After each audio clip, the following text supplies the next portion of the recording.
সকালে ঘুম থেকে উঠেই মেয়ে রেডি হয়ে নিচ্ছে। মেয়ের কোচিং আছে, আজকে তো শনিবার, স্কুল বন্ধ, তাই আপনাদের ভাইয়ারও অফিস বন্ধ। আপনাদের ভাইয়া আজকে কোচিংয়ে নিয়ে যাচ্ছে, আর এইদিকে আমি রান্নার কাজটা সেরে নিব। এই তো দেখেন, এই যে মেয়ে চলে যাচ্ছে। আসসালামু আলাইকুম, হ্যালো এভরিওয়ান, কেমন আছেন সবাই? আশা করি ভালো আছেন। আমি লাবণী, আমার আজকের আরেকটি নতুন ভিডিওতে সবাইকে স্বাগতম জানাচ্ছি। এই তো মেয়ে চলে গেল, চলে আসলাম আমি রান্নার ঘরে। এইদিকে পুঁই শাক দিয়ে মাছের মাথা দিয়ে রান্না করছি। মাছ এনেছিল, সেটা দিয়ে রান্না করলাম। ওই যে রান্নাটা এটা মোটামুটি শেষ। এখন এটা হয়ে গেলে ভাতটাও ওই পাশের চুলায় বসিয়ে দিয়েছি, আর ভাজি করে নেব। দুপুরে রান্নাটা এখনই সকালেই করে নিচ্ছি, কারণ দুপুরবেলায় এই 11টা-12টার দিকে মোটেই গ্যাস থাকে না। আর এই যে এইদিকে আপনাদের ভাইয়া মেয়েকে কুচিনে দিয়ে এসে ফ্রিজ পরিষ্কার করে দিচ্ছে। আমার তো ঠান্ডার সমস্যা, ফ্রিজ পরিষ্কার করলে প্রচুর ঠান্ডা লেগে যাবে, তাই আপনাদের ভাইয়াকে বললাম যে একটু ফ্রিজটা পরিষ্কার করে দিলে ভালো হয়। আমি সাথে সাথে সাহায্য করবো, যেহেতু সকালে রান্নাটা শেষ করে ফেলেছি। আর এইদিকে ফ্রিজ থেকে সব দেখেন এই যে ডাইনিং টেবিলের উপর নামিয়ে নিয়েছি, আর আপনাদের ভাইয়া এটা পরিষ্কার করছি, আর আমি সাথে সাথে সাহায্য করছি, পানি এনে দিচ্ছি, সাইড দিয়ে পানি বের হলে মুছে দিচ্ছি। কিন্তু মূল কাজটা আপনাদের ভাইয়াই করেছি।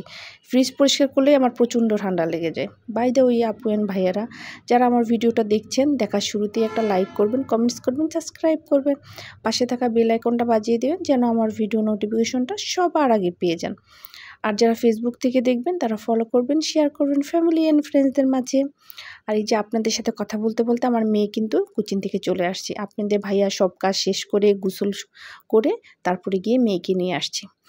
এখন এই যে এইদিকে মেয়ে এখন ফ্রেশ হবে, গোসল করবে। এই যে খাওয়া দাওয়া করে বিকেলে রেস্ট নিয়ে, আর ভিডিও করা হয়েছিল না, আমরা ঘুমিয়ে গিয়েছিলাম। আজকে বিকেলে ভালো একটু বেশ ঘুমিয়েছি, এখন অনেক আরাম লাগছে। আর এই ফাঁকে আমরা ঘুমিয়েছিলাম, আপনাদের ভাইয়া একটু বাইরে গিয়েছিল কেনাকাটা করতে, মালটা নিয়ে আসছে, দেশি মালটাগুলি উগলিয়ে নিয়ে আসছে, আর কিছু তার প্রয়োজনীয় কিছু কেনাকাটা করে নিয়ে আসছে। এই যে এখানে মনে হয় কিছু মোজা এনেছে, মানে এটা আপনাদের ভাইয়ারই কেনাকাটা, ওনার প্রয়োজনীয় ছিল। আমাকে যেতে বলেছিল, আমি বলছি তুমি যাও, ওই ছেলেদের জিনিস আমি বুঝি না, তুমিই কিনে নিয়ে আসো। আমরা মা মেয়ে দুজন বরং রেস্ট করি। এই যে মোজাগুলি বেশ ভালোই ছিল, আর এই যে মেয়ের জন্য একটা সাদা মোজাও এনেছে। দেখি এই প্যাকেটে কিনে আসছে, এই যে একটা বেল্ট নিয়ে আসছে আপনাদের ভাইয়ার জন্যই আর কি, ওনার জন্য, ওনার এগুলি খুব প্রয়োজন ছিল, এখন এই মুহূর্তে কেনাটা দরকার ছিল। আর আমি 2টা গামছা আনতে বলেছিলাম, 2টা গামছা নিয়ে আসছে, কারণ গামছাগুলো নষ্ট হয়ে গিয়েছে, এখন গামছা কেনা খুব জরুরি ছিল। 2টা এনেছে, একটা আপনাদের ভাইয়ার জন্য, একটা আমাদের মা মেয়ে দুজনের জন্য এনেছে। আপনাদের ভাইয়া কিন্তু ওনার গামছাটা বিশেষ করে উনি আলাদা ব্যবহার করেন, উনি অন্যের গামছা ব্যবহার করতে পারেন না। ওনার ওই জিনিসটা একদম স্পেশাল এবং ওনার নিজের একান্ত। আর এই যে আপনাদের ভাইয়ার জন্য একটা টি শার্ট এনেছে, এটা আমার বেশ ভালো লেগেছে, কালারটাও সুন্দর লেগেছে, আর মানে কাপড়টা এত সফট, ভীষণ ভালো লেগেছে। এই যে দেখেন, জিনিসটা কিন্তু অনেক সুন্দর, ভীষণ ভালো এনেছে। আরও কিছু জিনিস এনেছে, দেখাচ্ছি আপনাদের। ওনার জন্য কিছু ট্রাউজার এনেছে, কিছু রাতে পরার মানে হাফ হাতা গেঞ্জিগুলো এনেছে। এই যে এটা, আর এটা সাদা এনেছে, এটা পাঞ্জাবির নিচে, কিছু কিছু পাঞ্জাবির নিচে না একদম মানে পিওর সুতি যে আছে বয়েল কাপড়ের পাঞ্জাবিগুলি, ওগুলির নিচে কিন্তু এগুলি পরতে হয়, নাহলে বিশ্রী লাগে। ওইরকম একটা গেঞ্জি এনেছে।